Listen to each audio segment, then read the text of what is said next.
Good evening, everyone. Welcome. I am Ravi Gupta. I am from Elets. I am the CEO and founder of this organization called Elets Technomedia Private Limited. And we are a 17-year-old organization, and we have been working in spreading the ideas of innovations. And we have been bringing out a magazine called Banking and Finance Post. And this is a 7-year-old magazine, and we have been running a portal on banking and finance. It's called bfsi.eletsonline.com. And of course, we have a magazine called Digital Learning, which is again a magazine which is around 15 years old and spreading the ideas of innovation in the education sector. And today, we are honored to have with us Dr. D.N.S. Kumar, who is the Vice Chancellor of Ansal University, Gurugram, Haryana. Welcome, Dr. Kumar. Thanks for joining us. Welcome. Thank you. So before we start, let me give you an idea about what is this webinar all about. This topic of the webinar is valuation of business. Now, valuation of business is a very complex topic. It is based on several parameters which are quite complex, and they have to be understood deeply before one can arrive on the valuation of business object. So, in the current times where survival of the fittest has become norm across all corporate houses, one of the foremost prime objectives of all organizations is to improve and maximize economic benefits of their stakeholders. One of the best ways to get to that process is first by knowing the value of your business, and one of the best reasons for obtaining a value of a business is to use it as a management tool. An appropriate value of business provides the top management with an insightful information to recognize the strengths and identify the weaknesses, allowing them to more effectively focus their resources in places that really count. So this workshop actually is very, very contextual in this COVID-19 situation, where the valuation becomes very, very important. And I will give a brief intro about our esteemed speaker. Dr. D.N.S. Kumar is the Vice Chancellor of Ansal University, Gurugram, and he is the Management and Financial Consultant in the areas of valuation of businesses for mergers and acquisitions, internal control, economic value addition, market value addition, enterprise risk management, etc.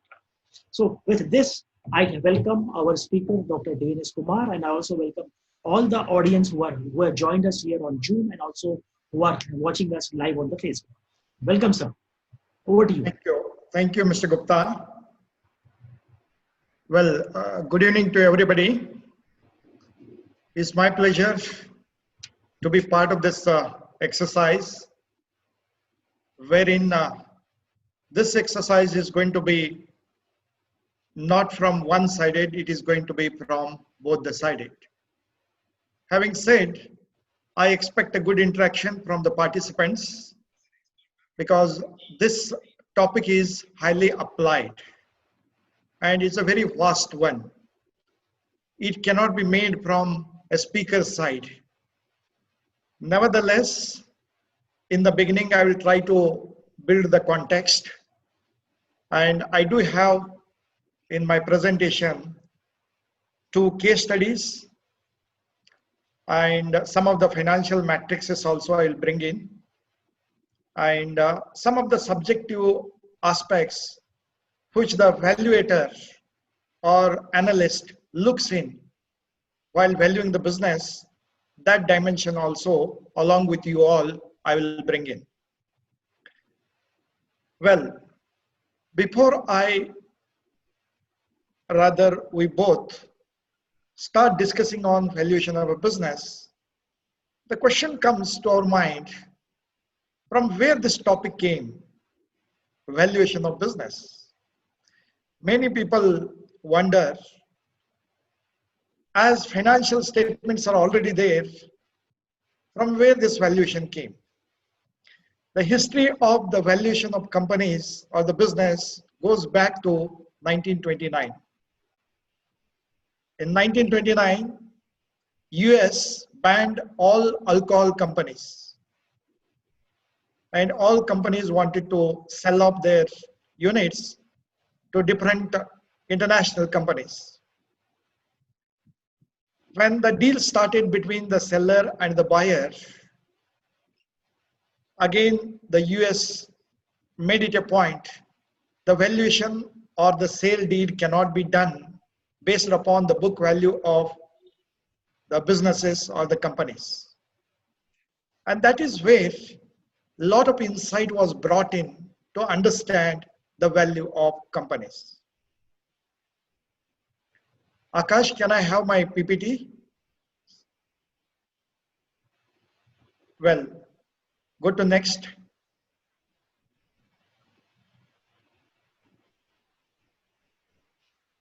Akash, go to next.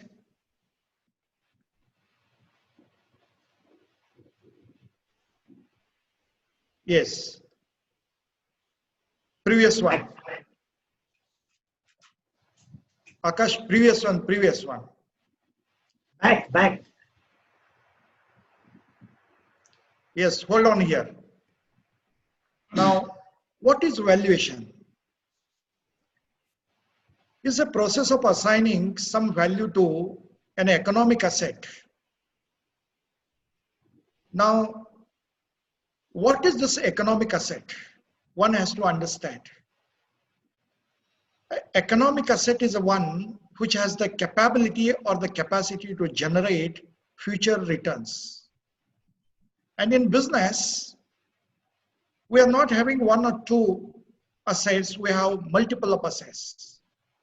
And each asset has to be individually looked when the valuator or analyst is valuing the total business.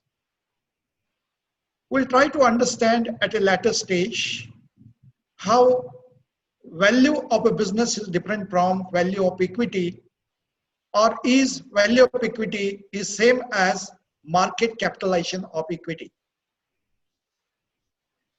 You see, in business, you have tangible assets, you have intangible assets. These assets have to be valued not by following one approach. These all have to be valued by following different approaches. Let me give an example. If you look at the balance sheet of TCS company, as I have the figures, ready-made figures, as on 31st March 2018, the total book value of the balance sheet was around 65,000 crores. And market value, market capitalization of the company was 4,98,000 crores. Now the question comes to before us is, when the book value of business is 65,000 crores, from where this market capitalization is coming? This is one question. It means the assets which are there on the balance sheet have different values and not the recorded values. Interestingly, we all, or some of us, or most of us coming from finance and accounting background, we understand this. But at the same time, one interesting asset, I'll just bring it to a notice, as on that date, intangible value which has been recorded on the balance sheet of TCS was 240 odd crores. And that time they had 3,60,000 employees. Now, what are all these intangible assets to TCS? It is not just copyrights or the patents or the trademarks or the goodwill. One such significant intangible asset to modern companies like TCS is employees. Now, what is the value of this 3,60,000 employees? In this 4,98,000 crores, subtracting 65,000 crore, approximately 4,30,000 crores of rupees, whatever is there, major portion of the value comes to employees who are an intangible assets. Now, what is the value which we have to assign to this different assets is the valuation of company. And it is not a science. It is all goes with the premises or the assumptions with which the valuer, while discussing with the clients, he arrives to some assumptions based upon that. And value of a particular company could be different as it has been valued by different valuators, because the premises which have been established by the consultant or the valuator could be different one. So therefore, let us try to understand is the process of assigning an economic value to an asset, and that economic valued asset has a value generating ability or the capacity, and that is where valuation comes. In most of the transactions, as we see and I have seen, the valuation of company or the asset challenge comes when the asset has significant amount of ability to generate the future values. We are not just looking into the current value of the asset. Current value of the asset is a static one. But what we are looking is economic value, that to future economic value. So that is the valuation. See, it goes with, how the asset is going to make the performance and what kind of acceptance it has and how it aligns with the other assets. That is also very important in the valuation of a company. And a master of valuation, Professor Damodaran, he has beautifully put it. Valuation is not an objective exercise. It goes with the preconceptions, biases sometimes, and subjective assumptions on the premises which the analyst goes to establish. So that is all about valuation. Now the question comes, why we have to value the business? Before I go to differentiate between valuation and appraisal, what are the reasons or what are the occasions? What are the purposes for which do we do the valuation? Valuation could be, for multiple purposes. It could be for, raising the loan from the bank. It could be for mergers and acquisition.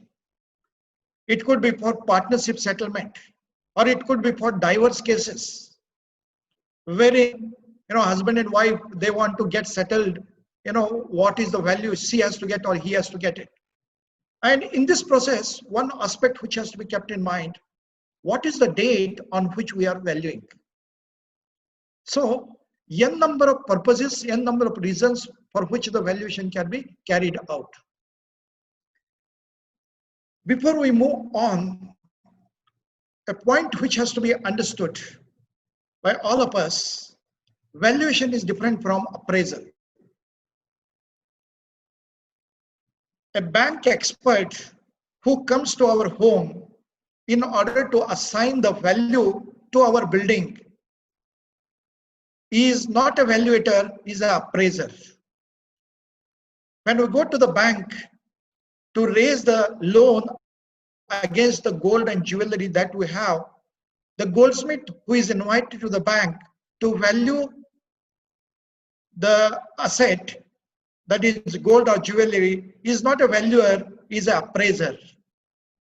Now, why analyst won't do that? Analyst has to depend on technical people because analyst is not having the technical knowledge. So therefore, valuation is a broader concept and appraisal is a part of valuation. Many a time, we financial analyst or valuation analyst, we depend on appraiser to give appraised value while valuing the business. That is, the valuation can be done for a specific interest, or it could be a security, or it could be for total business, or it could be for intangible assets also, as I mentioned some time back.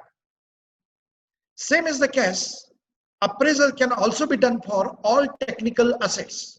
A technical asset may be equipment, it could be know-how, it could be building, it could be land, or whatever it is. So therefore,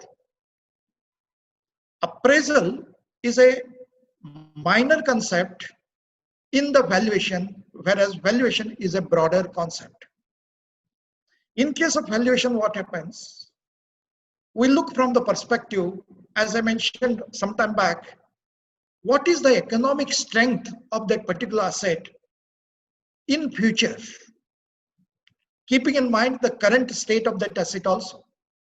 But in appraisal, we don't look into the future ability of that particular asset. We only look at the current, what is the current status of that particular asset. To give an example, when the goldsmith comes to the bank, he won't keep in mind or he won't take note of what will be the future price of the gold or jewelry. As on date, what carat of gold it is, what is the prevailing price, and this is what is the value of this, the appraisal value of this. When it comes to building or machinery, the technical analyst, as far as equipment is concerned, also looks into the book value of equipment, maybe 10 crore. But he look into what is the wear and tear which has happened to that particular asset. And as on date, he brings the fair appraised value, not market value, fair appraised value. So that way, we should not get confused in terms of understanding the valuation and appraisal. Appraisal is a part of valuation. Let's move to the next. Now the question comes, why valuation? Valuation is very much required to strike a deal between hypothetical seller and hypothetical buyer. And there comes an expert's role. One who is selling the business, he may not have the idea what is the future value of this business which I am selling or this asset I am selling. Buyer also may not have that idea. So therefore, what the buyer and seller does is they engage the services of valuation analyst. It could be one analyst or it could be two analysts from both the sides. Now those analysts look into various aspects. The various aspects such as economic factors, premise or the standard of value selected, what method of valuation to be applied, and what interest being valued. Now let me spend some time here. When we do the value of economic asset, we cannot look from the business perspective, standalone business perspective, or that asset perspective. We have to look from what are the economic conditions where this asset or where this business is going to play its role. What is the GDP of the country? What is the inflation of the country? What are the regional conditions? What are the national conditions? How the capital market is working? What is the credit system prevailing? What is the employment rate? What are the savings rates of the people? What are the expenditure habits of the people? These aspects have to be looked in, because if the buyer is going to buy the business and if the credit crisis in the market is very tight one, in order to run the business, he will not be able to get the credit facility from the market. And if the expenditure habits of the people is very tight, having understood the potential capacity of the assets of the business also, even if we start manufacturing the produce or producing the products and start marketing, because of lack of interest among the people to spend, the products may not get marketed. So therefore, all such economic factors also have to be looked at. At the same time, as I mentioned some time back also, the premises, the standards, The premises and the standards on which we are going to value the business, the assumptions. The assumptions in the sense, what is going to be the economic life of this business or economic life of the asset? What is the assumption? The assumption that this business, when I buy, the products produced will be bought in the market. The assumption that the credit system which is prevailing currently, this credit system is going to continue for some years. The assumption that the technical people or the support people which are required when I shift the business from one place to another place, as let us assume the buyer is from other place, I get a qualified people or technical people in that area. Let me give an example. In 1999, in the state of Goa, near Honda, close to Ponda, Nestle established a chocolate unit. That time, the labor minister was Dr. Lugino Falerio. The government of Goa permitted all the establishment and commercial production was almost to start. They wanted some technical people and they trained the people, they hired the people from different parts of the country, particularly from Hyderabad, Andhra Pradesh belt and all, and they brought them. When the commercial production was to start, state government served the notice to them that you cannot start the commercial production unless and until you give a good employment to the sons of the soil. Now, you may wonder how this example is connected to valuation. See, the company had valued the market, company had valued the business, company has valued the production of the business, and now, since the sons of the soil has been not given the employment, the production is going to get delayed for some time. So this kind of insight, the valuation analyst has to bring in. Let me give you another example also, how valuation is so important. When Patal Ganga project was conceived by Dhirubhai Ambani, he gave a contract to international company to establish plant and machinery at project. And contract was signed, the establishment could be carried out over a period of 36 months. And Mr. Ambani had raised a lot of loan from the banks, from the development banks and all that. And the situation or the condition was he has to wait for 36 months to make ready the plant for commercial activities. It means the real economic value starts from the business only after 36 months, which he had made some valuation, but after a few months he started realizing next 35 months what I have to do. So what he did is he revalued the business. He checked with the contractors. Suppose if I close the contract with you, how about? They said the covenant which is there in the contract is you will have to pay the penalty. And he engaged the services of the valuator and he tried to check with the local market also what kind of expertise I require in order to complete the establishment as early as possible.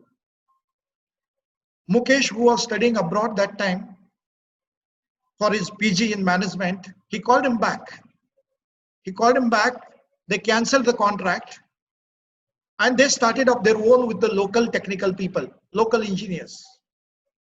And they completed the entire erection of the project in 18 months. The question of value comes here. What revenue or the value would have started after 36 months? The value started after 18 months only, 18 or 19 months only.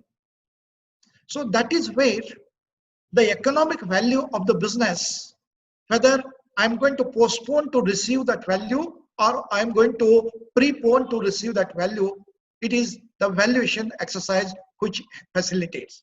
And that is where the valuation plays a role. At the same time, you also have to keep in mind there are different methods. Method, income-based method, market-based method.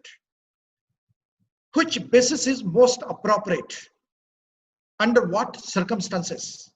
Should we go for assets which have been booked in the balance sheet as per the book value? Or should we adjust the values of those book values which are there in the asset, that is asset based? Or should we go as per the income based? So income means it is a future income. It is a DCF, discounted cash flow method, has to be adopted here, and which has been adopted in most of the cases. At the same time, market basis also. Sometimes it may be based upon the economic performance of the company, that is PE ratio, or it may be sales to net assets ratio. So how the discounting has to be done, that also has to be decided, keeping in mind the method that you are going to choose to value the companies. Let me give an example here.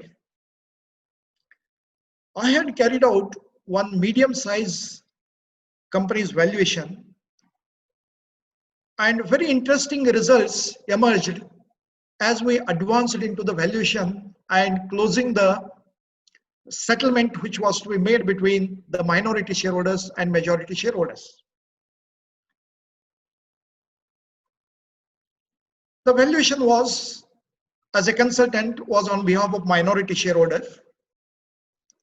It was a foundry unit. I will not reveal the name of the company.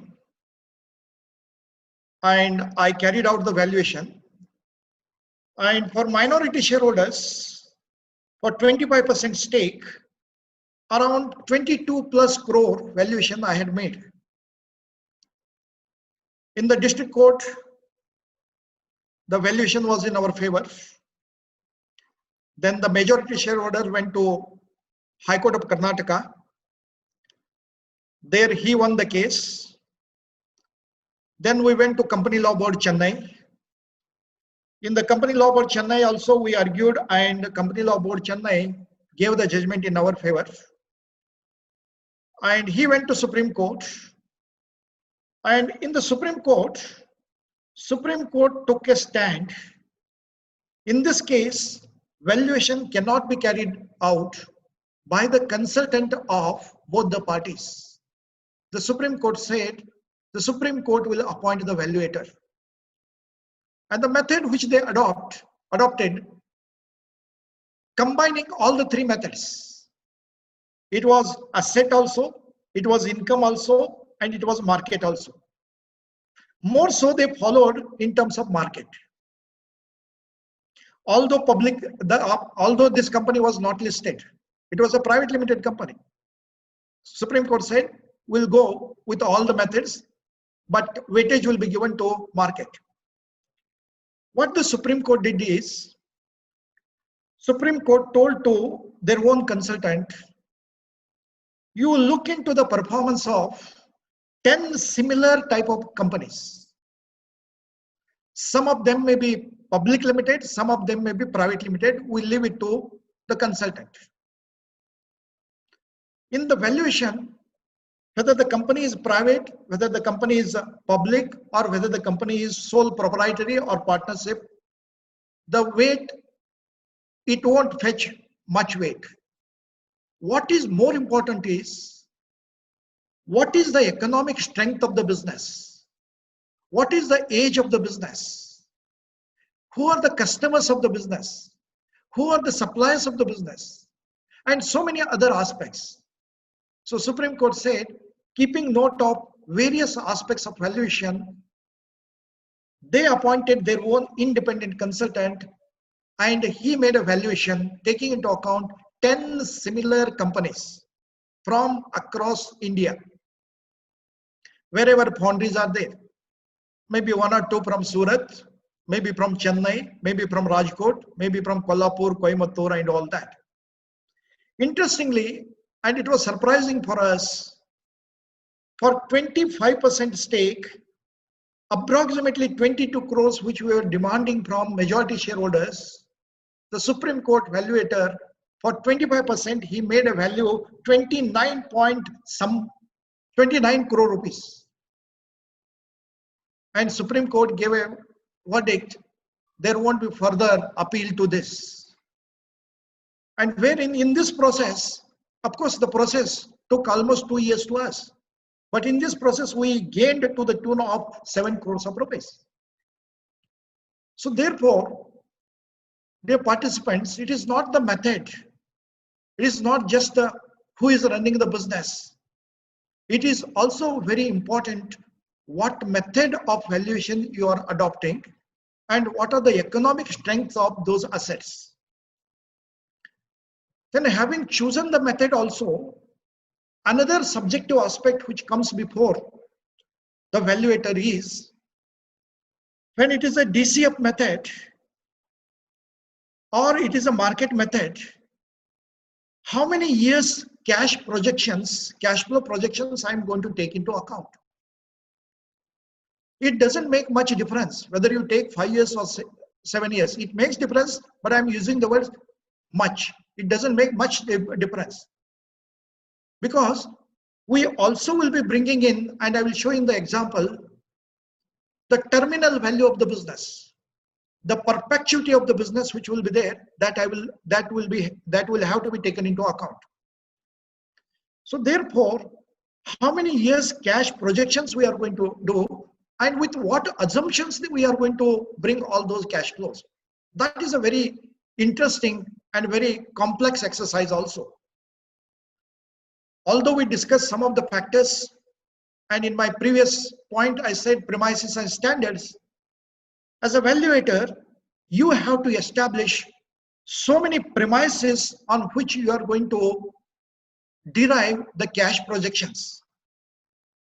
It may be growth of a company, it may be cost of capital, it may be the cost of marketing the business. You have to take into account. It may be government policies, it may be credit system which is there, it may be competitors who are there. You may focus for 10% growth of your company, but you have a competitor. You have a huge, very acute competition you are facing, your business is going to face, as a result of which you may not be able to grow at the rate of 2% also. So all this near to reality. You cannot reach reality in the valuation. Near to reality, the premises you have to establish. And to establish these premises, you may be expert in your own field as a valuator, but you will have to have a lot of dialogue with your clients. The client may come with his own, optimistic presumptions or assumptions, whatever you call. But as an expert, you also have to bring it to his notice what is the reality or close to the reality. So therefore, what is most important is the appropriate method that you adopt and the assumptions on which you are going to carry out the exercise.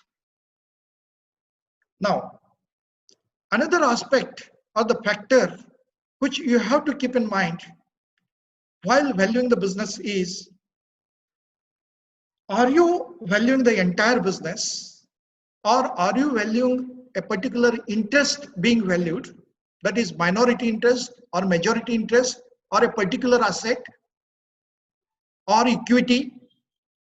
This is very important because your cash, the future cash flows differ from the interest that you are valuing. So these are some of the basic, aspect the valuator should be well aware of. Let's go to the next.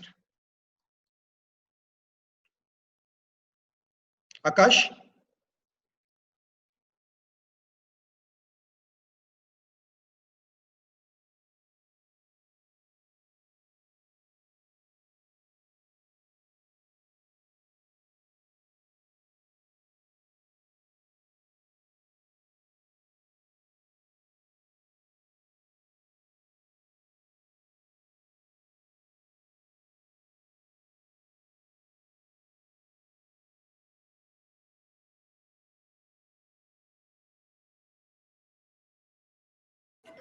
So you are on mute.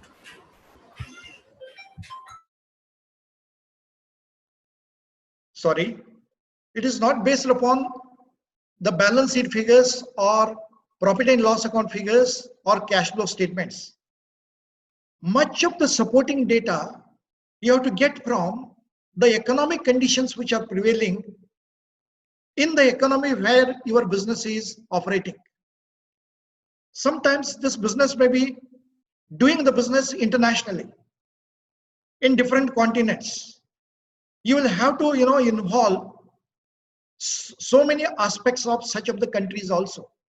It may be GDP, it may be industrial production, it may be financial market data, it may be government expenditure, corporate profits, as I mentioned, consumer personal expenditure, saving rate, confidence of the people. Now, if you look into the confidence of the people today during COVID days, people will not be willing to spend much. People wants to save. Under such circumstances, I may get a business, a seller who is in debt, a seller who cannot do his businesses. He wants to sell, but I may buy it. But having bought and produced the product, will I be able to sell the products? All these aspects, that is economic outlook of a region, is very important. I was doing one consulting work for a Florida company few years back, and that time the e-governance, e-newspaper, e-bulletins, and this company was a printing press industry. And across the US, a lot of e-exercise was initiated. But interestingly, this company was based in Florida. And Florida, the e-exercise had not affected much. So therefore, I was made to take into account the various aspects which are prevailing in Florida region. So therefore, you have to look at international perspective, national perspective, and also regional perspective. That is, economic outlook has to be brought in. Also, you have to see how many years that perspective may continue. When I say how many years, it may be good for 1 or 2 years. It may be, not so good for after 2-3 years. So therefore, you have to make your projections accordingly. It may be revenue projections, it may be bottom line projections, or it may be cash flow projections. Next, Akash.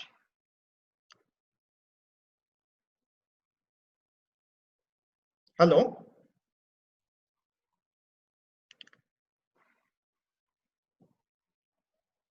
As a built in between also, let me spell out some more, aspects also. What are the benefits of valuation? You will have better knowledge of company assets. Company assets are varied assets, tangible assets, intangible assets.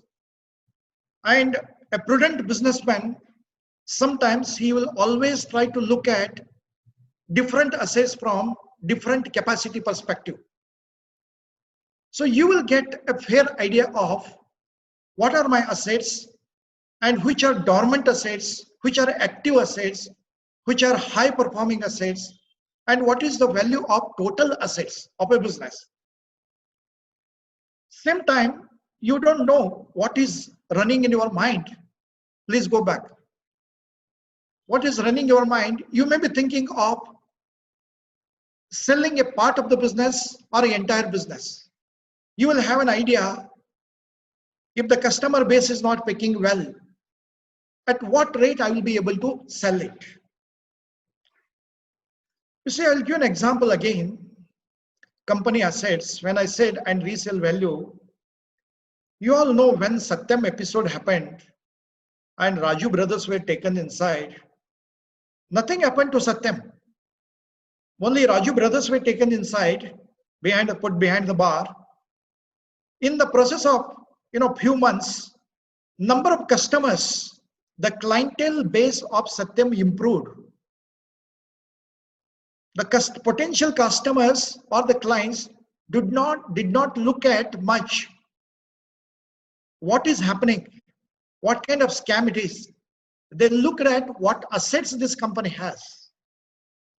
The assets, I mean intangible assets. And although the process went on, a new company came in, a new company acquired the business. So therefore, you will be able to know what are the tangible and intangibles value to your business organization. And as a result of which, at any given point of time, if you have carried out the valuation, you will know what is the true value of your company, which also will help for your mergers or acquisitions, or for even access to the investors. The investors never decides most of the time based upon what are the financial statements are speaking about. What is the intrinsic value of this business organization? So investors take decision based upon that. So that way, the benefits of valuation are multifold. Go to the next, Akash. We also have to understand business value and enterprise value. Enterprise value is different from market capitalization. Enterprise value is something market capitalization plus market value of the debt subtracting the cash equivalents that you have in the company. Market capitalization is outstanding number of shares and the market price of the share. And market value of the debt also you get from the market. Subtracting from that the cash equivalents. So that is enterprise value.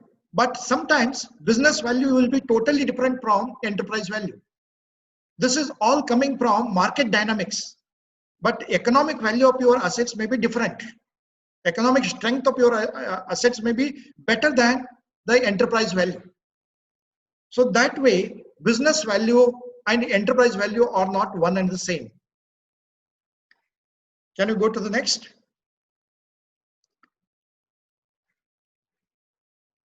Terminal value, as I explained to you earlier, is the value of cash flows which comes after the projection years that we have focused.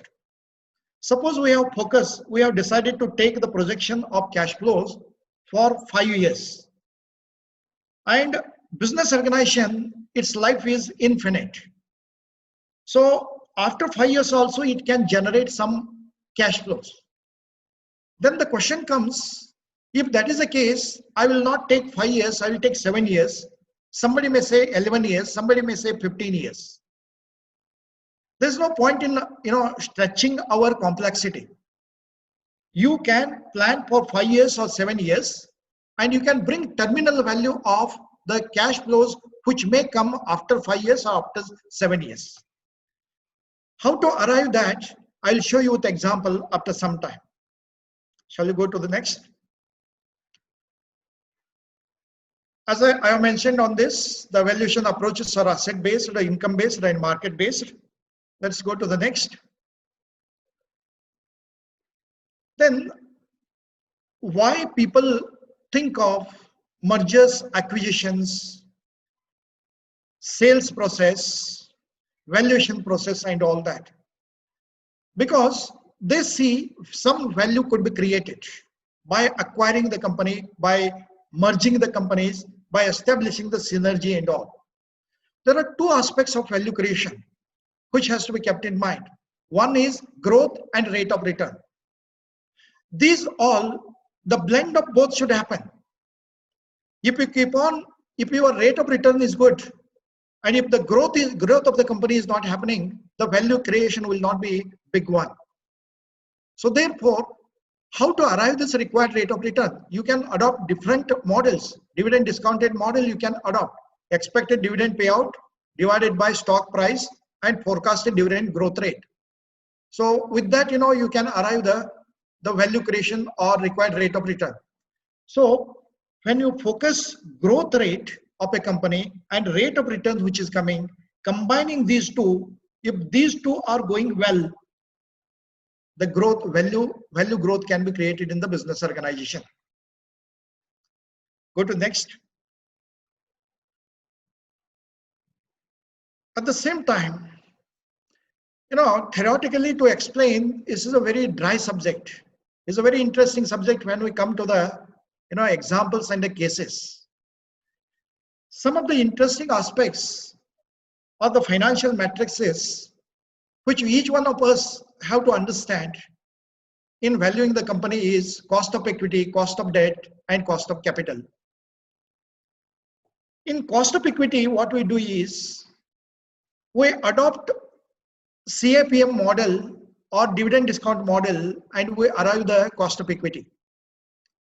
But while valuing the company, realistically, what we do as an analyst is we also bring in not only risk-free rate of return, market rate of return, beta factor, we also bring in equity risk premium, expected industry risk premium, size premium, and specific company risk for the company. Let me give one example. I will not get into all this because currently in many cases what we do, we don't adopt this model. This is a US model wherein to arrive the cost of equity, we go with CAPM model only in India. Size premium depends upon the size also. To cost of equity, we bring an adjustment. Smaller the size, bit riskier to the business organization. Bigger the size, the risk of the company as a size is less. That adjustment also we make, keeping in mind the economies of large scale operation and all that. Then also we bring in industry risk premium for industry which we are focusing, that is industry I. Many people argue these all factors have been captured in the beta of a company. That is fine. But if you can go if you can go into the nitty-gritty of all this, you can bring in industry risk.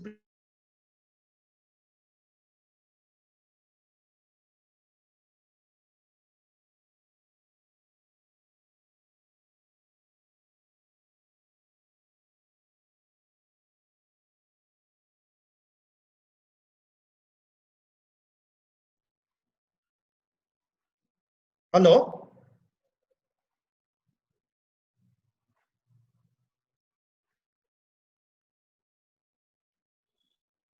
Akash? Yeah. And also cost of capital is very important. And it is not just the cost of capital.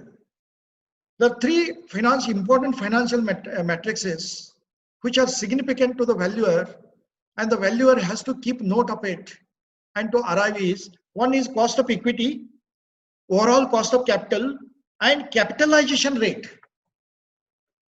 You can't use, when you are valuing the value of equity and value of business, same cost of capital.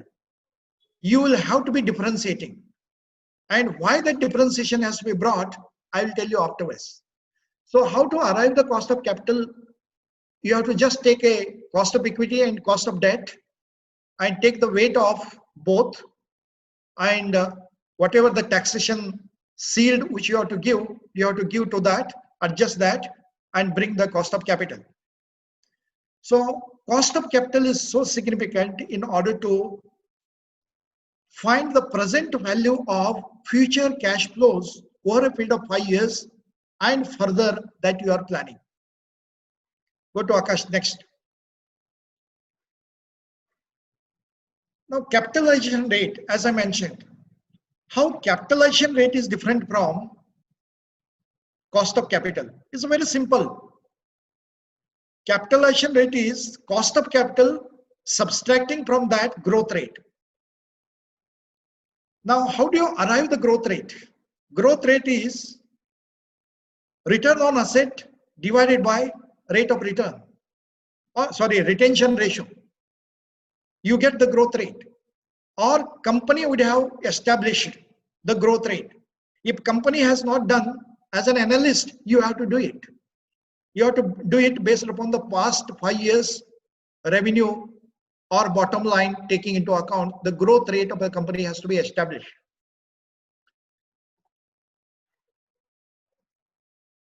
So capitalization rate is cost of capital. From that, subtract the growth rate. You get the capitalization rate. You can't, as I mentioned earlier, you can't adopt cost of capital only at all the time. Go to next.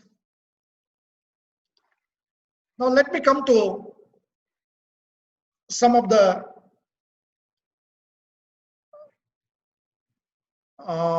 figures. Akash, the figures are not coming here.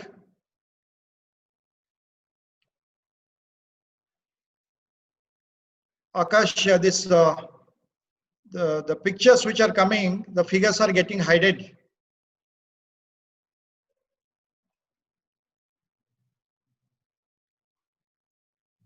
Now you can see, sir. No, my photo and yours also is coming. Their figures are not coming. You know. Sir, I have put it your photo on top now. So you can see that net income is 5 lakh after No, I am taxes. not able to see. Sir, can you move your picture? 1 second. Yeah, I can do that. I did that. Thank you so much. Okay. Now, free cash flow to equity. When you are trying to value the equity and not the entire business, what you require is free cash flow to equity. Although, valuation requires a lot of adjustments, a lot of assumptions, and a lot of aspect to be captured in mind to establish the premises. At the end, valuation looks to be very simple. Accounting wise, finance wise, mathematics wise. Now here you look at net income after taxes is 5 lakhs. To this you have to add non-cash charges that you have. And typically you will have non-cash charges, any amortization you have done of intangible assets or depreciation that has to be added back, and any capital expenditure which is necessary to support the projected operations. So 5 years or 7 years project, the 5 years or 7 years projections that you have made, these projections will not come with the existing business assets that you have. It may warrant some amount of expenditure to be carried out over a period of time or year after year. Any such expenditure which is there, that has to be subtracted. At the same time, you also require a capital which is for current operations called as working capital. The current working capital is there, but you require additional working capital. That also has to be subtracted. Then to do this, sometimes you may raise the capital from the market. You may borrow the money from the market. That is changes in the long-term debt borrowing necessary to support the projected operations. I have brought here 95,000. And any long-term debt that you have paid, that has to be subtracted because that will not be there in the business organization. Having made these few adjustments of capital expenditure, working capital additional which is required, if it is required. If it is not required, no adjustment is required.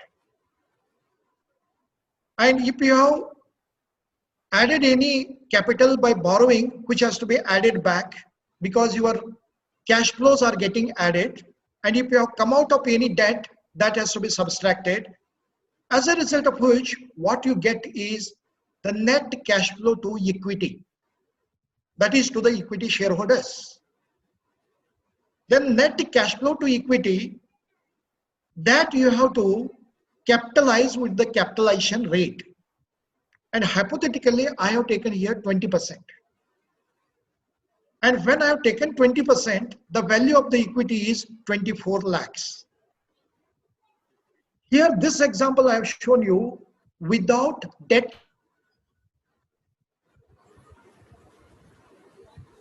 example wherein I will show the same company example, but debt I will show you there. The value of the equity will be the same or it will be the different, and how different the value of the business will be or the firm will be, that you can see. For that, what we require is not free cash flow to equity, but we require free cash flow to the firm. How to arrive that? That also looks very simple. But as I mentioned some time back, so many adjustments have to be done. Let's go to the next step.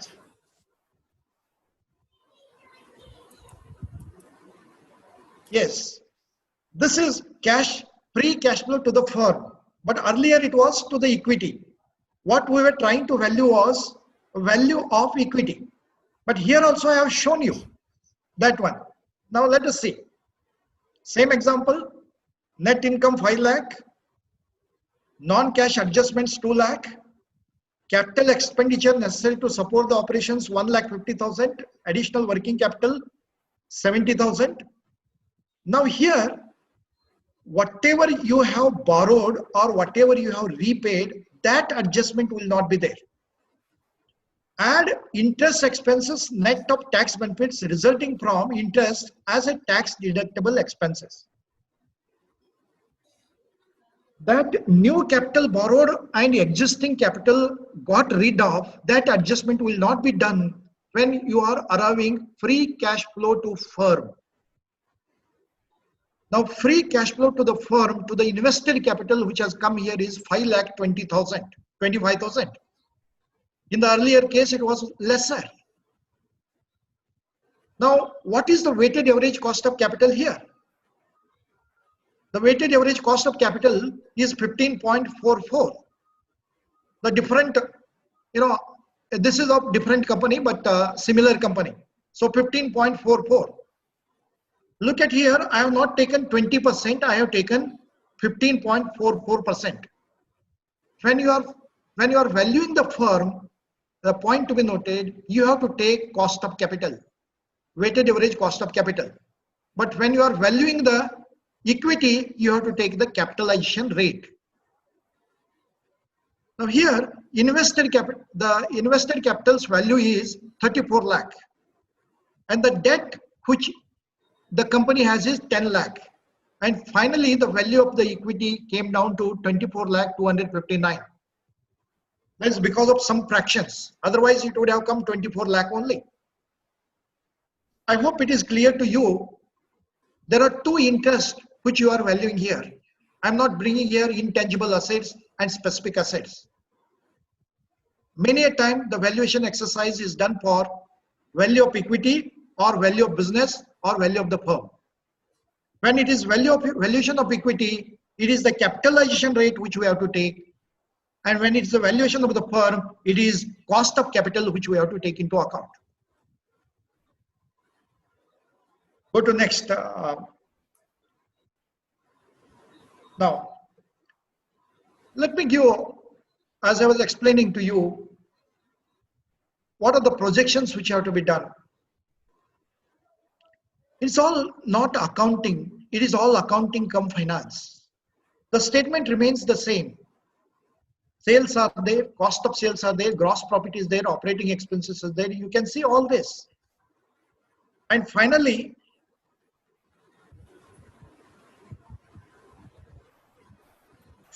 what we are trying to arrive here is net cash flow to equity.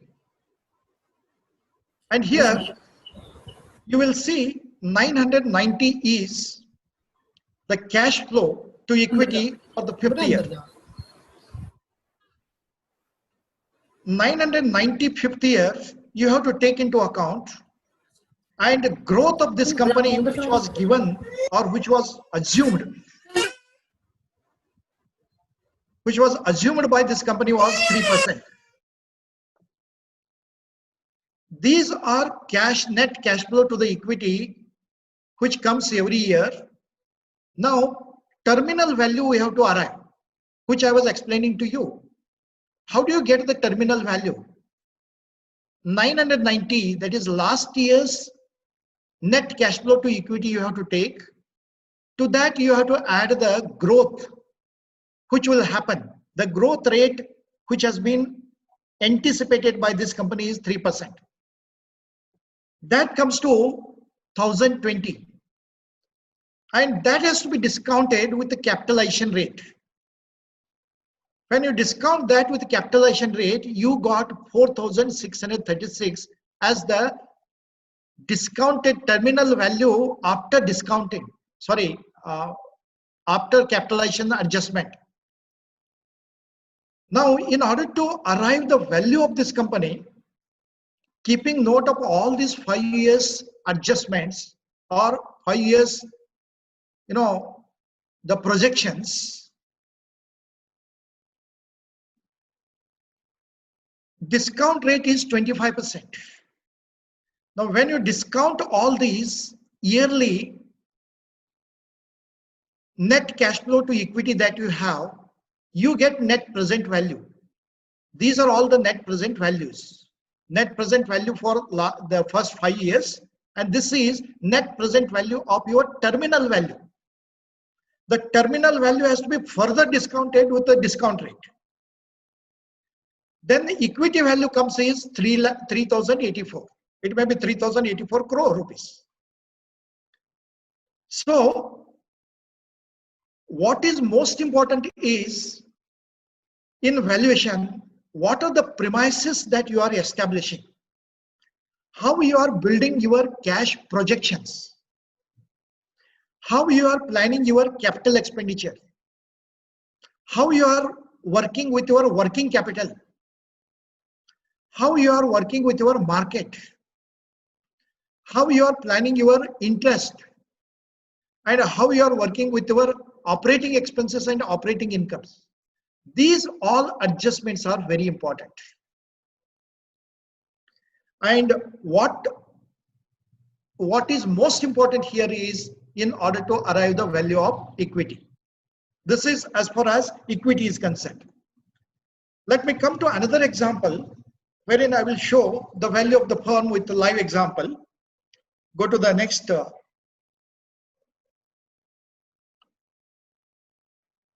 Now, before that, how the financial statements have to be adjusted. This is very interesting. You see, you get from your client financial statements. It may be balance sheet, it may be income statement, or it could be a cash flow statement. Now, in order to arrive the value of the business, you cannot go with the book values of your financial statements. What you are trying to arrive is a fair market value of a business to a hypothetical seller and to a hypothetical buyer. And adjustment to financial statements, in valuation terminology, we call it as a normalization of financial statements. We have to normalize it. Comparability adjustments, in the sense, if required, you have to compare with your other business organizations and you have to make an adjustment to your business financial statements. Many a time it won't happen. The client won't allow for it. But in Western countries, it is done. The second one is non-operating, non-recurring adjustments. Non-operating, non-recurring adjustment, it may be in the current year or in the last 2 years financial statement, one of the expense must have come, but the same expense may not have come last 5 years. Now, because it has come during last 2 years or the current year, your profitability has come down. Now, you cannot take that only as a base and you can project. You cannot project. You have to exclude it. That is one example. The second could be non-operating. I will take the example of an asset. Your asset must have been purchased 5 years back And as per the depreciation rate, you have depreciated and it has come to written down value, but you have hardly used it, but still it has a capacity. So you need not go with the written down value of the asset which is there on the balance sheet. You have to normalize the value of that particular asset, the realistic value of that particular asset, which could be higher than the written down value. All that adjustment you have to make to all the three statements, because when you make one adjustment in one of the statement in these three statements, all three statements get affected. So that way, adjustment to the financial statements is very important, and that is a challenging job. And that is where I told you a technical support is required. That is, appraiser is required. And sometimes your knowledge also you can adopt for financial instruments that you have, financial assets that you have, and all that. So therefore, adjustment to financial statements or normalization of financial statement also is very important. Go to next.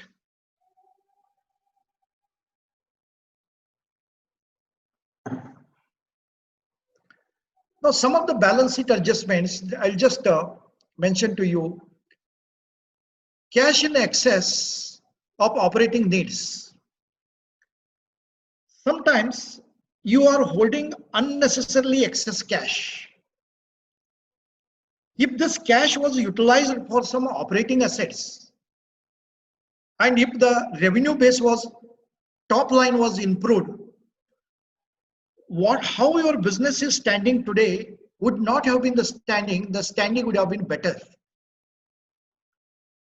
And sometimes the earning capacity of this cash which you are holding in hand may be lesser than if the same cash was invested in assets. Companies like Infosys, they hold a lot of cash in hand, thousands of crores of rupees. Sometimes accounts receivables. In order to show your balance sheet a bigger figure, some of the receivables which cannot be received at all, wherein you have not written off, that adjustment has to be made. So there, exercise has to be carried out by the valuator. Aging of receivables, aging of inventory, fixed assets also. Now, take for example, fixed assets. When I say typically land, or it may be building also. The land or the building which is required for current operations may be smaller in size, and simply you are holding a bigger land which cannot be put to use immediately. One may argue that it will have appreciation, but who knows? The purchaser or investor is not interested in knowing the appreciation value of the land. What is the current capacity of the business organization to generate the revenues, excess revenues in near future, not in the long run. So therefore, such assets adjustment have to be made to all the statements. Next. Income statement adjustment. If you have over depreciated the assets, you have to appropriately depreciate. Salaries and wages. Okay, let me give one example here. As I told you, Redmond and Company, a Florida-based company, which was a printing press, which I carried out valuation, a few years back. This company was run by husband and wife, and husband having 20 plus years of experience in the printing industry. He had started the business, and after some years, wife joined. And the technical expertise she was not having. And Mrs. Redmond, she was taking care of stores. I mean stores. And the salary which was drawn by both of them was equal, $1,12,000 per annum. When it comes to valuation, as per the US standards, we also have to check what is the appropriate salary or the wages which has to be extended to respective cadre of people. We made an observation, another consultant from US and myself, we made an observation.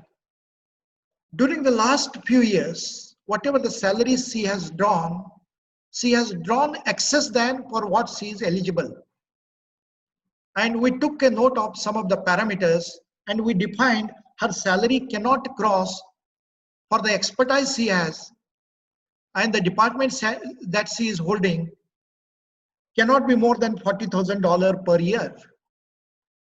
And we made the adjustment of $72 per year for the last 5 years profit and loss account. So this kind of normalization has to be carried out. And this is where the Herculean task of valuator is there. And sometimes some of the business organizations also bring some of the non-value adding or personal expenses also in the business organization. Such type of expenses also have to be eliminated.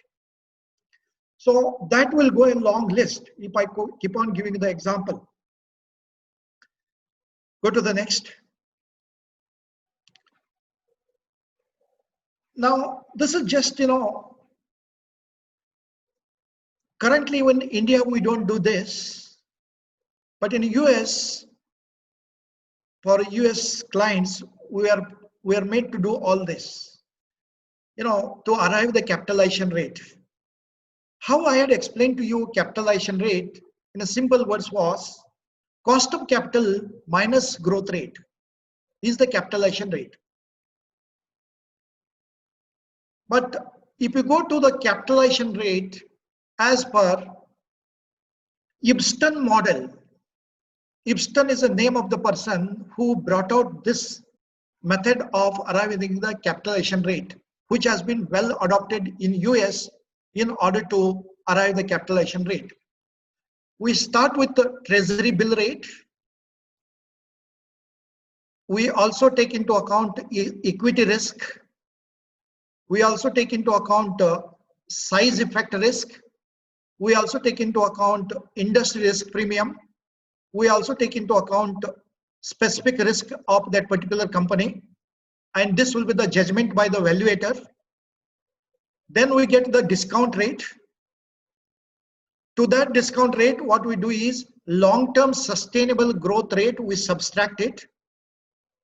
And after subtracting that, we discount it with, we adjust the time to that with the growth rate of the company, and then we get the capitalization rate.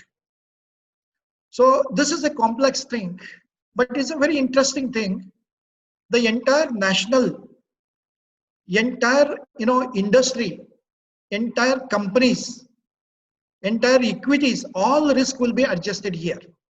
But in India, what we do is, we say we have adjusted all this in beta and we go with the beta.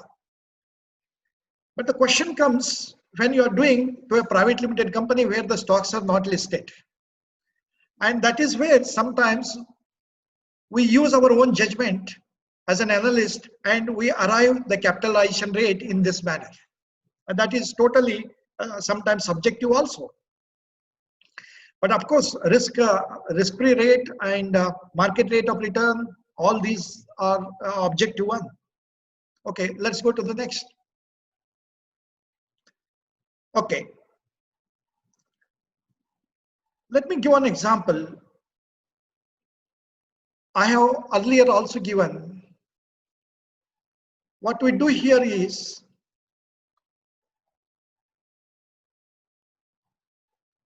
how do you value the company? As I mentioned earlier,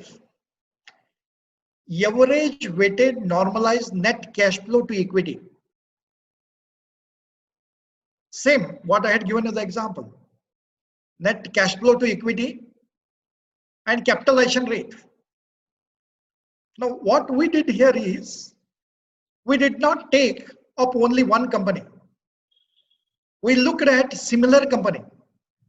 And all such similar, 5 similar companies, average weighted normalized net cash flow to equity we brought. and that is $11,21,350, and capitalization rate was brought in, and that also we carried the same exercise, 15.25, and the fair market value which came to for 100% equity was, because this was, when I say 100% equity, the capital structure of the company is without any debt, and we rounded it. Now, when we look at this slide, we come to the conclusion, or we try to make a judgment that the value of the equity or value of the business where debt is not there is very simple. One can say it is just net cash flow to equity divided by capitalization rate. What is the rocket science here? But the working which goes in order to arrive the net cash flow to equity is a very Herculean task to the analyst, and it is a very interesting. You have to literally build a financial model. Maybe you can have your own software, or you can do it in Excel, advanced Excel, and that is very challenging and a lot of learning. Let's go to the next. Okay, these pictures are creating some problem. This is an example of SAIL company, Steel Authority of India Limited.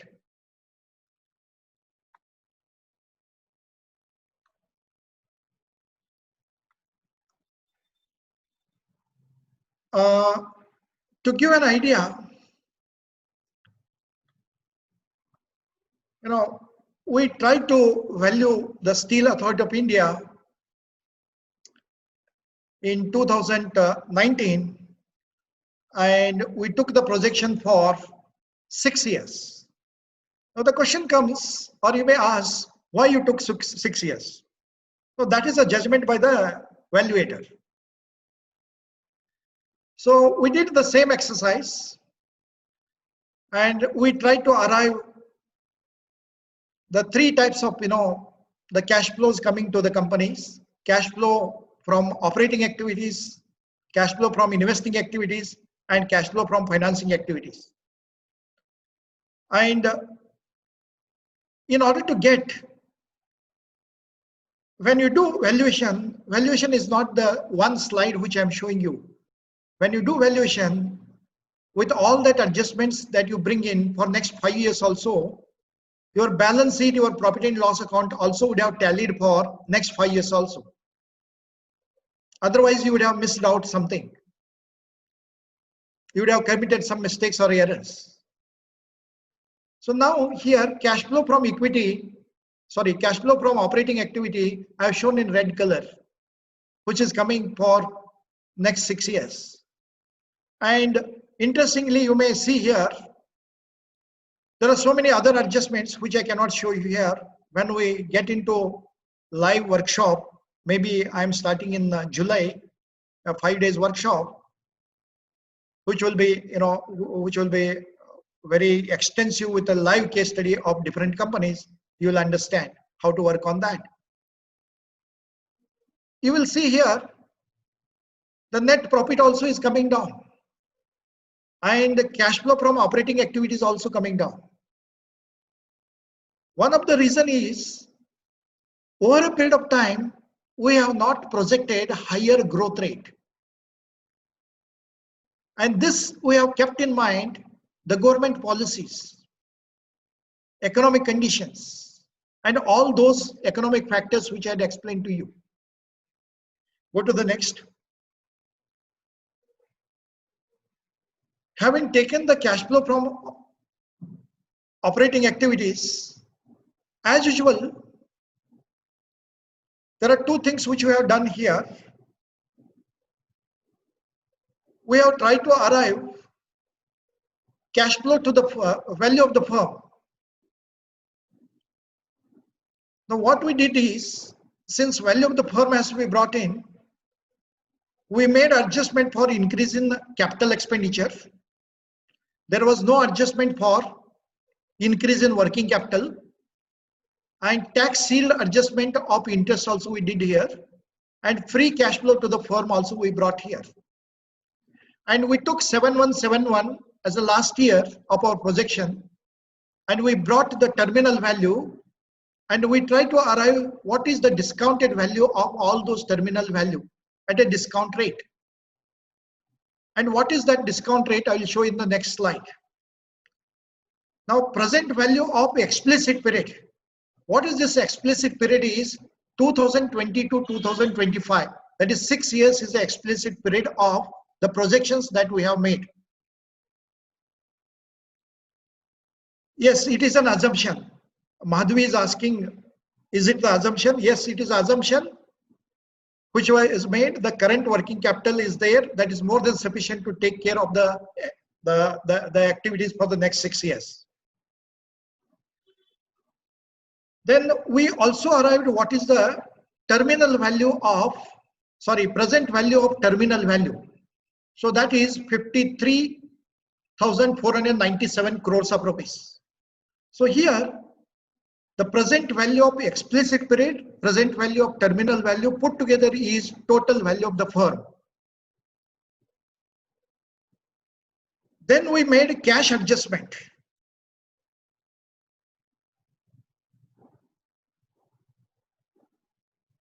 Saurav is asking some question. I will come back to that, Saurav, afterwards. So we made cash adjustment, and cash was very 288 crore. And we adjusted, this is the value of the firm, 84,190 crore, including the debt. And to that, what we have to do is cash adjustment and debt adjustment. When we do that debt adjustment, what we get is value of the equity. I will come back once again to this slide, and let me go to the next slide and come back. Yes, Akash. Now, these are the various assumptions. These are, near to the reality, because we took a lot of market data. We took 91 days treasury bill yield rate, and we made an assumption that this rate will continue for next 6 years. We also took into account the market rate of return, and we compared with the peer competitors to Steel Authority of India Limited. We took a beta of competitors also, and we took from second year onwards, we took a same beta. Cost of equity we arrived. Cost of debt also we made adjustment to that. Tax rate was taken same. KD was brought. Then overall weighted average cost of capital also you will not see the same. You will see the different one. Yes, it is the sectoral beta, Madhvi. In the sector, we took 5 companies and we compared the beta. So cost of capital or the discount rate is not the same because of the different adjustments that we made. Here it is cost of debt is 0.75% and here it is 8%, here it is 7%. Therefore, this was different. Go to the next slide. No, previous slide I mean. Previous. So ultimately, the sum and substance where you land in the valuation process is the value of the firm and the value of the equity. But your client will not be just interested in what is the value of his firm and what is the value of equity. He wants to look into what is the methodology which has been adopted in order to establish various premises to carry the valuation exercise by the valuation analyst. And what kind of projections have been made. And all this requires a very thorough discussion with your client. And before I conclude, let me just tell you how the valuation report look like. Let me come to the last slide. Next slide. Yeah, this is how the valuation report in brief I have mentioned here. See, first of all, when you get to the assignment, you have to describe what is this assignment. And when you go to make the report also, how he had understood what was this assignment, who had given you the assignment, at what consultancy fee you had accepted this assignment, what is the date of assignment. You suppose it is 31st March 2020 and you value it taking into account the adjustments which have happened on 1st April, the valuation will be different. Therefore, date of valuation also is very important. So therefore, all this description has to be carried out in the beginning with a due dialogue with your client, necessary visits to the premises of your clients, all clarifications, all information, all the inference that you have to draw in the beginning only before you accept your assignment. That is in the process of surveying the subject company. Having surveyed that, you also have to look into economic conditions and industry base, which I was explaining to you. And before you get into the projections to be carried out, the bottom line, top line has to be knitted. Assumptions which have to be established, that is premises which have to be defined. You should understand what is the financial performance of a company. Literally, you have to carry out ratio analysis. It may be vertical, it may be horizontal, or in whatever way it helps you. Having done all these first 4 important areas, and you have to then go for valuation of a subject company in terms of projecting, in terms of comparing with the market, in terms of understanding the assets, in terms of adjusting the assets, normalizing your financial statement and all that. Then having valued, you also have to carry the reconciliation of indicated interest. What is this reconciliation of indicated interest? How it is going to affect whatever the value that you have arrived in the sector, in the industry sector. What I mean here is, there are 2 things which have to be noted during reconciliation of indicated interest. Suppose you have brought 1,250 crore as a value of your client's business, and your client may not be having key persons in the business. So therefore, you have to make an adjustment, reconciliation, as far as lack of key persons reconciliation. For that, you may make 50 crore as an adjustment. That is again valuator's judgment.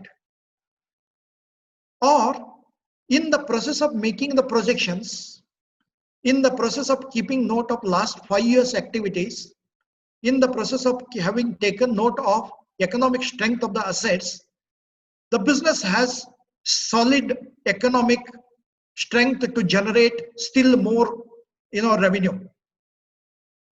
But you could not take into account high growth rate.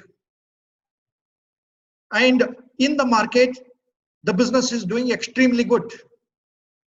But all those things having known also, you have not adjusted in some of the premises. One such premises could be growth rate. Now you want to reconcile it. That is market premium. Although I have valued at 1,250 crore, market is ready to give another 75 crores of rupees. So I will add to 1,250 crore 75 crores. So this kind of reconciliation has to be carried out. Having carried out that kind of reconciliation to the value that you have arrived with your financial analysis and all that, with your projections and all that, then you have to bring a conclusion value. A conclusion value could be firm level value, equity level value, or per share value. Per share value, the market value of per share may be 50 rupees, but when you have arrived the value of equity, market share per value is coming maybe 70 rupees. It means the value of your equity that you have done is higher than market capitalization. So this is a Herculean task, and wherein you understand the entire gambit of financial management and accounting in this process. And two skills which gets developed well here is not only financial matrices gets built well, but also you become an expert in working with the Excel also. So this is in brief. It is an ocean. A subject is like an ocean, very vast one. If you really have to understand the small nitty-gritties of all this, you have to take one company and you have to keep on valuing it. And those exercise maybe I am planning to do in the workshop, which we are planning in July. So this is from my side. Thank you so much. So any questions, I'm open to take it.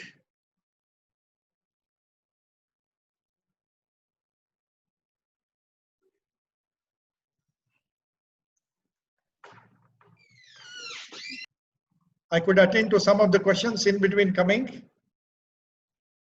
Some more I could not because I was engrossed in data and all.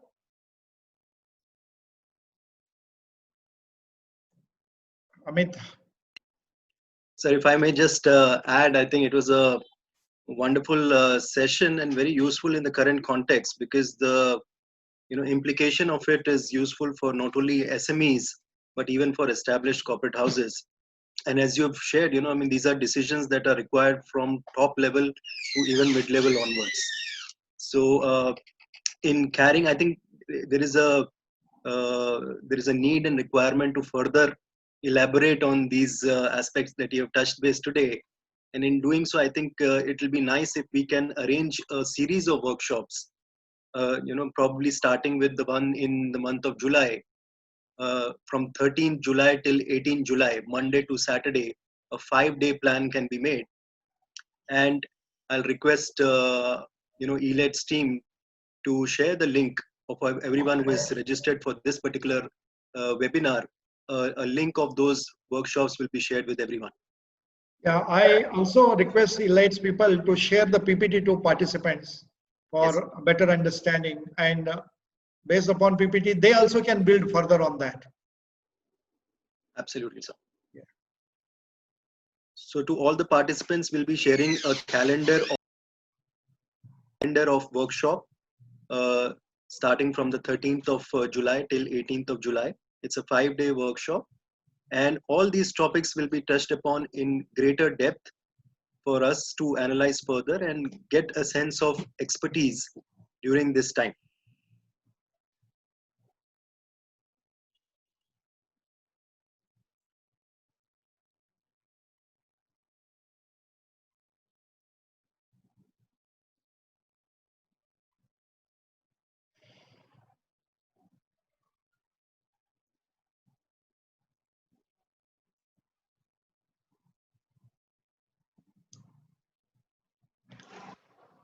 This is just the information to participants. Still, the 85 people are there. In the month of August, we are also planning on forensic finance. I also do some exercise as a certified forensic finance expert from US.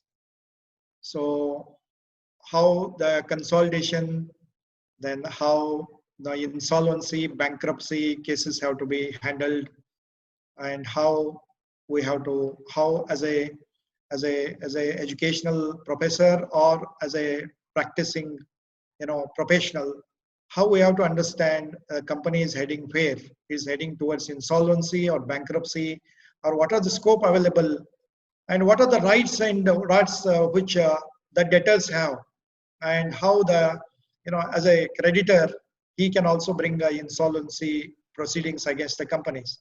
So those are all legal, and also the financial angle will be touching maybe in the month of August. There is a question, sir, from Ms. Priyadarshini Pradhan. what is HR's role in business valuation? Some inputs on that, sir, insights. Oh, that's a touching question, right?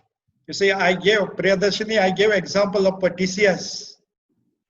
You people having 3,60,000 employees, and the value of intangible, including employees, was only 240 crore. Which is an alarming one, right? The value of HR is to understand what is the value of intangible assets, and your employee base is intangible. You cannot sell it. You can only base it. Great, sir. So another question from Ms. Madhavi Dhole. What are the value drivers for Indian companies? Which method of valuation is a foolproof method? It's the income method, and value drivers are cost drivers, cost and revenue. Revenue, when I say growth of your company. And also I can add to that, reinvestment also is a good drive to create a value. Sure, sir. So another question from Dr. Dharmesh Patel. Is there any government agency for business valuation, sir? Government agency is not there, but Insolvency and Bankruptcy Board of India is giving authorization to some of the practitioners to value the companies. Right? You have to pass IB certification from IBRI board, then you become government authorized valuator. Sure, sir. Another question I believe you have already touched base during your presentation is by Ms. Syed Ghazia. How to calculate discount rate and how it is different from WACC or capitalization rate? Discount rate and WACC are one and the same. Whereas capitalization rate and WACC are different. To the discount rate, you subtract the growth rate, you get the capitalization rate. Suppose discount rate or WACC is 15% and your growth rate is 3%, your capitalization rate is 12%. Sure, sir.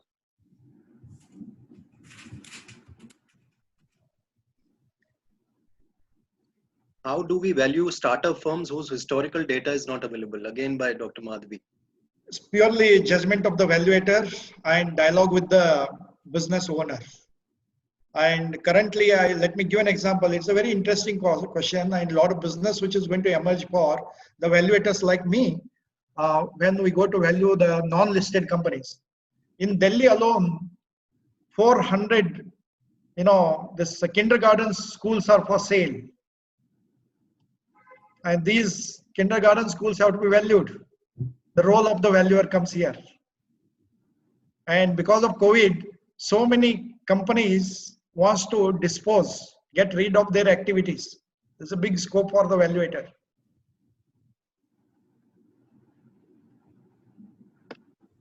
These were some of the questions, sir. I think we'll be more, willing to answer some of them later as well, and keep this interaction going.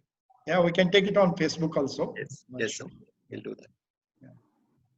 It's nice to see Ravi Gupta is there the entire session.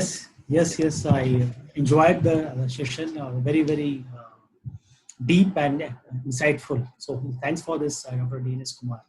Thank you, sir. Thank you so much. And we are looking forward to more sessions, more deeper sessions with you. Certainly, we'll take it up. It would be our pleasure. Yeah.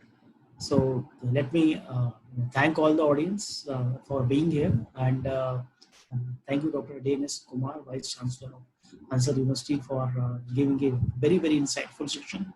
We can see on the feedback on the Zoom and also from the question and answers that people have really liked it, and also there is feedback we are getting on the Facebook.